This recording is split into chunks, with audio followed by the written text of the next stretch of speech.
Question number 32. Which one of the following is not an observation made by Darwin or Wallace in natural populations? Answer number 1. Natural populations have high reproductive potential. 2. Gene pools of population remain unchanged over long periods. 3. Individuals in a population show variations. 4. There is much competition among members of a population. 5. Many individuals of a population do not reproduce. Explanation. Darwin, Wallace, and Origin of Species by Natural Selection. The theory of evolution by natural selection, first formulated in Darwin's book On the Origin of Species in 1859. It was proposed as a theory by Darwin and Wallace.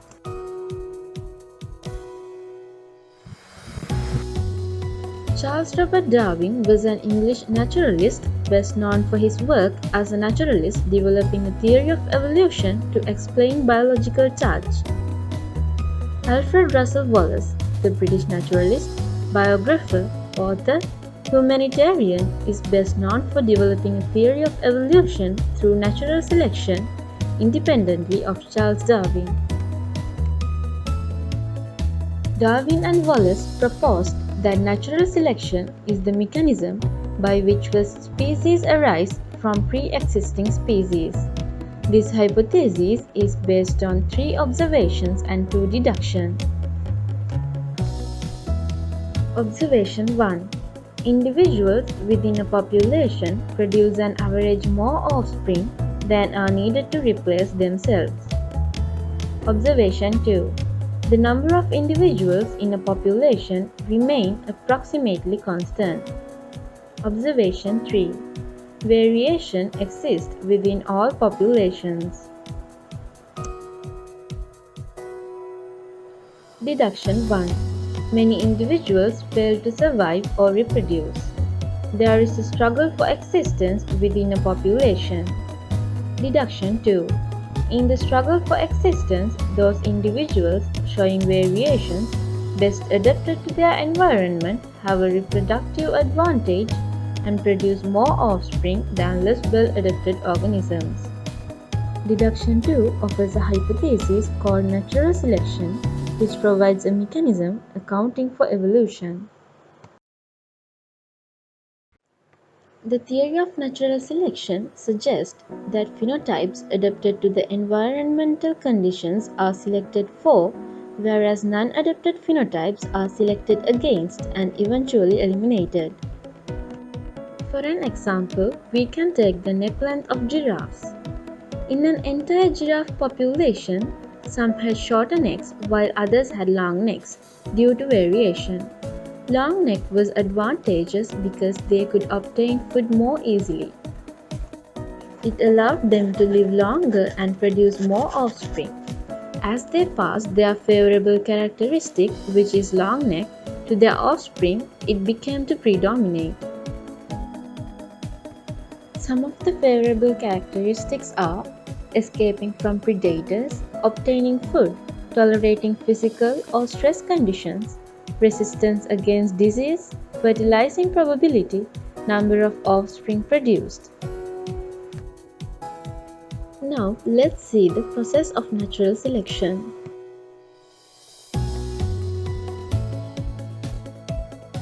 Overproduction. Individuals in a population produce more offspring than are needed to replace themselves. Those individuals have many characteristics that differ, and it's called variation. Overproduction of offspring leads to competition, and those who are well adapted to the environment are more likely to survive, and this is called survival of the fittest. Over a long period of time, the characteristics of surviving members will become to predominate, and that's the natural selection of favorable traits. Darwin couldn't explain that, how variations occur among organisms in a population or how the characteristics of parents transmit to their offspring. His theory was reintroduced later as Neo-Darwinism according to the experiment done by several other scientists. Gregor Mendel was the scientist who did experiments to study the way of transmission of hereditary characteristics scientifically. Mendel's experiments revealed the transmission of characteristics from one generation to the next. Though he told that factors carry information from one generation to another, he couldn't explain where the factors located or how they function. But with the discovery of chromosome structure and genes, they could explain the process better, and they stated that the factors in Mendelian inheritance is actually chromosomes. So as a result of those discoveries, the chromosomal theory of inheritance was proposed by Sutton and Boveri. When they suggested chromosomal theory after revealing the structure of chromosome, it was identified that the word factors introduced by Mendel represent the genes located in chromosomal DNA. Neo-Darwinism was introduced with all these discoveries and the knowledge of population genetics. What is a gene pool?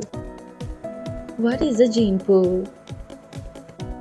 A gene pool is the total variety of genes and alleles present in a sexually reproducing population. It could be a population of flowers or a population of cute frogs. Hardy and Weinberg introduced an equilibrium for the frequency of genes in a population. Hardy-Weinberg Equilibrium. Allele and genotype frequencies in a population tend to remain constant in the absence of disturbing influences. What are those disturbing influences? The disturbing factors are non-random mating, mutations, selections, limited population size, random genetic drift, gene flow, and migration. There are 5 conditions that a population must be met in order to be in the Hardy-Weinberg equilibrium. 1. No selection. 2. No mutation. 3. No migration. 4. Large populations. And 5. Random mating. The Hardy-Weinberg equilibrium can be disrupted by natural selection, so it is prohibited. In order for the population to have unchanging gene pool frequencies, there should not be any mutations. Migration between two populations will cause a genetic drift, which is a disturbing factor, so there should not be any migrations at all. And the next condition is to have a large population size. It describes an ideal situation in which all individuals on one sex are equally potential partners of all members of the opposite sex.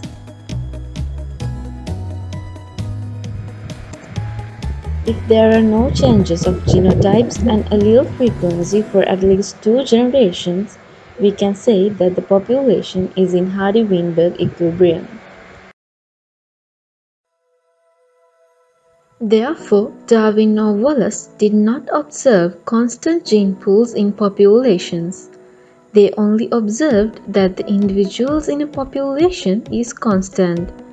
So, the correct answer is answer number 2.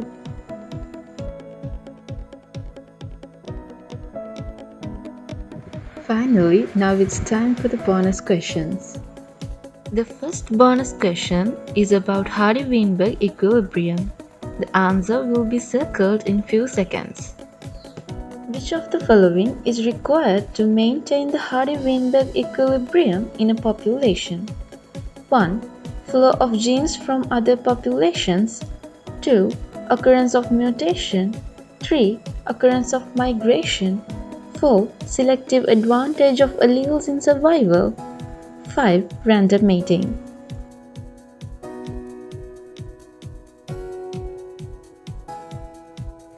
Bonus question number 2. Chromosomal theory of inheritance states that 1. All cell nuclei contain chromosomes. 2. Chromosomes carry genetic information. 3. Chromosomes exist in homologous pairs. 4. Homologous chromosomes segregate at meiosis. 5. Chromosomes behave like genetic factors discovered by Mendel. The Boveri-Sutton chromosome theory. This is a fundamental unifying theory of genetics which defines chromosomes as the carriers of genetic material. It correctly explains the mechanism underlying the laws of Mendelian inheritance by identifying chromosomes with the paired factors required by Mendel's law. It also states that chromosomes are linear structures with genes located at specific site called locus along them. It states simply that chromosomes, which are seen in all dividing cells and pass from one generation to the next, are the basis for all genetic inheritance.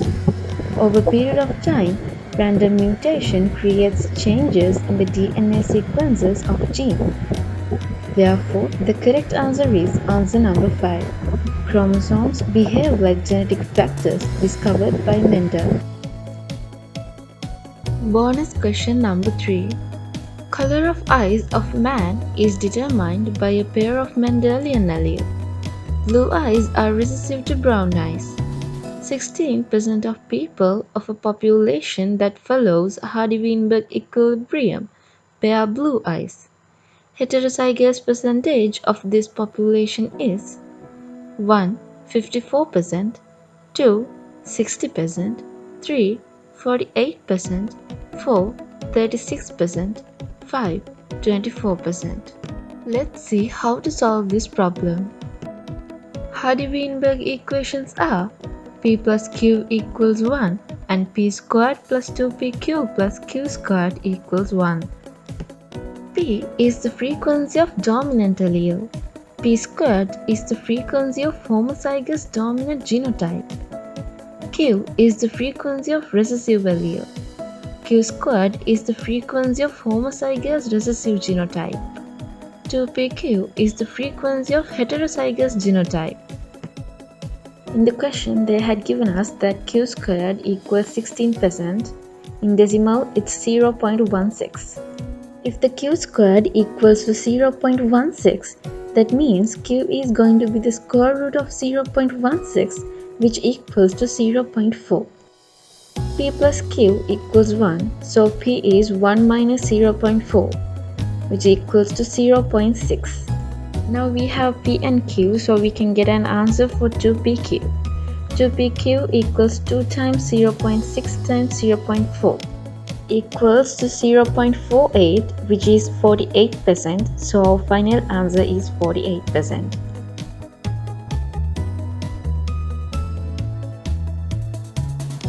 So here we have some other questions. See if you can get these answers right. Here we have some other questions about Hardy-Weinberg equation. See if you can get these answers right.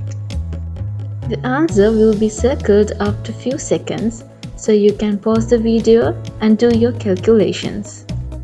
Dimple is a double recessive Mendelian character that occurs in humans. If 2.25% of a certain population possesses this character, the percentage of heterozygotes for this character in this population is 1. 97.75%, 2.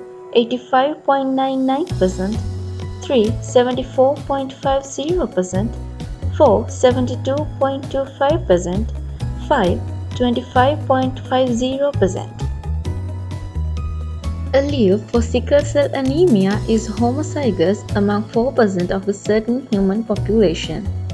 Frequency of allele P of the population should be 1. 40.0, 2. 4.00, 3. 2.0, 4. 0.8, 5. 0.04.